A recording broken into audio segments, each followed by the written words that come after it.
Good day everyone. For this video, we will be focusing on answering some sample problems relating the quotient rule, product rule, and chain rule.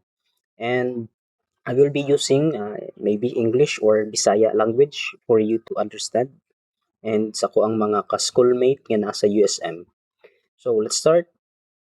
Review ta sa to ang rules or formula. If we have again a two function multiplied together and it take to ang derivative, we will have this formula na u v prime plus v u prime. Prime means the derivative of its function. And another is the chain rule. If we have a function that has a argument of a function, its formula will be the derivative of the outside function times the derivative of the inside function. Okay? So, let's start with this one para kay mas masabtan.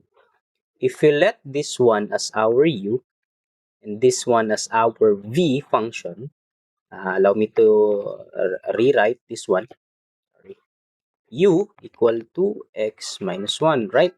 So, if we will be taking the u prime of this one, this is just a simple power rule. Would be 1. Derivative of x is 1 minus derivative of a constant 0.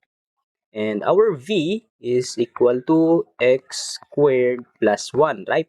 So our v prime would be, our rule, 2x plus 0. So to simplify, we have a u prime that is equal to only 1 and v prime that is equal to 2x. So our answer will now be y prime equals to, follow this formula, u 1 times v prime na 2x. Sorry. My bad. U na to na x minus 1 and v prime na to na 2x plus v na x squared plus 1 times the u prime na 1. Ana dito. Sorry. So to simplify this answer, we will have y prime equal to, distribute this one, mo siyang 2x squared minus 2x, right? Plus x squared plus 1. Since this is only 1, so mawala lang si parenthesis. And then, combine like terms. We have 2x squared and x squared, so that will be 3x squared minus 2x plus 1. And for our problem number 2, we have y is equal to square root of 1 plus square root of 1 minus x. So for me, before I will be differentiating a function, I will be first simplifying it so that I can be uh, having my solution as easy as possible. So, i-turn ako siya into exponential form. 1 plus 1 minus x raised to 1 half raised to 1 half. So, I can simply apply the power rule and chain the rule. So, let's start. Y prime is equal to, bring down si 1 half, siyang 1 half, and minusan of 1, right? So, that would be 1 plus 1 minus x raised to 1 half times 1 half minus 1 is negative 1 half.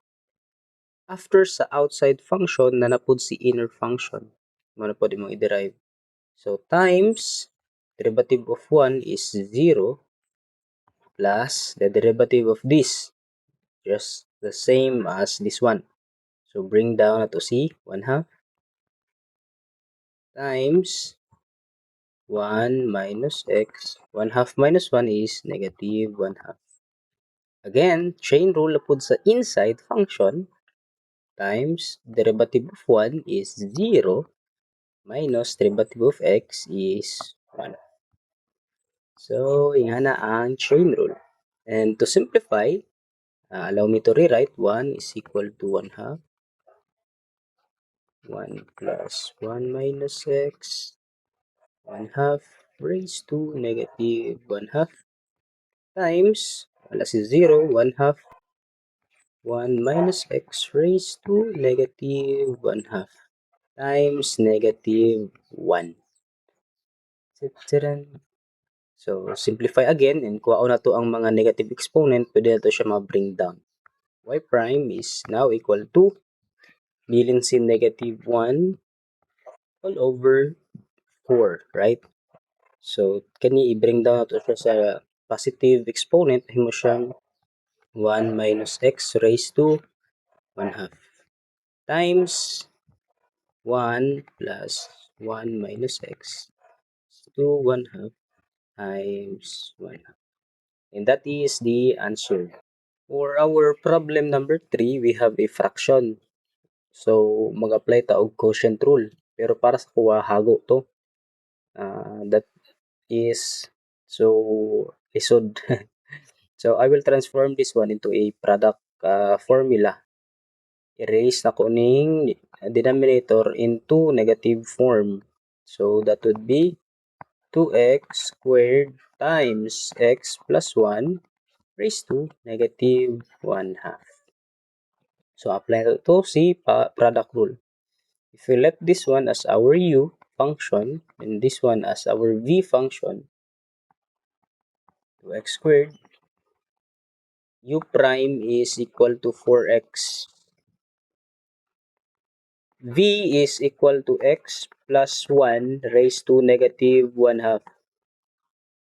If we will take its derivative, bring down negative 1 half times x plus 1, negative 1 half minus 1 is negative 3 halves times 1.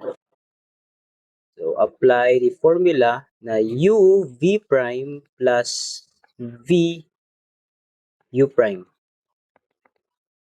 Plug and play. U is 2x squared times v prime na negative 1 half times x plus 1 raised to negative 3 halves plus v na x plus 1 negative 1 half times u prime na 4x. So, to simplify this one it will be cancelled out. That is y prime is equal to negative x squared times x plus 1 raised to negative 3 halves plus x plus 1 raised to negative 1 half times 4x. Dali lang ang pag-derive pero ang pag-simplify ang maka-confuse like this one. I hope you are a master of factoring na algebra since you are studying this course. I believe na namoy background ani. So, if i-simplify pa nato ni natay ma-factor out ani nga x diri isa, na ay x diri isa, and ma-factor out ato ning kani. So, mabili na lang y prime is equal to factor out ato si x times x plus 1 raised to negative 3 halves.